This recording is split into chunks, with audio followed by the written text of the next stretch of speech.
তখন যাই শালাই পায়খানা করে বাড়ির ভিতরে পায়খানা করে সব বিছাতুন গাছ দিয়ে শালাই পাতা মুছে আমি 90 দিন ভারতে ছিলাম। 375 টাকাতে মোষ কিনেছি তখন ছোট আমি। তাহলে কত ট্যালেন্টফুল ছিলাম আমি, কত ট্যালেন্টফুল ছিলাম আমি, কত ট্যালেন্টফুল ছিলাম আমি জানো। ছোট সময় আমি কত ট্যালেন্টফুল ছিলাম।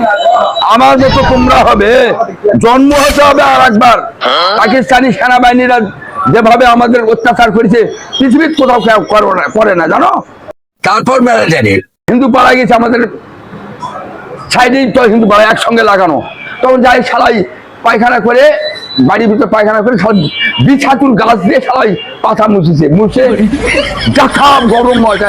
এই সারা বাঙালি কা হারামি হয়, সারা গাছ কা হারামি হয়, বাঙালি কা হারামি হয়, গাছ কা হারামি क्या বাঙালি হয়, ওই বাঙালি হয়। মানে আমি তো ভয়ে দৌড় জানো। আমি খালি কীর্তি যাচ্ছি মেলা জানি, খালি ঝমঝম মানে ধোঁয়া। এক এক প্রদেশের এক এক রকম মিলিটারি, পুরোগুলো ধোঁয়া এইভাবে আসছে, এইভাবে মানে সিংহ গুলার মতো।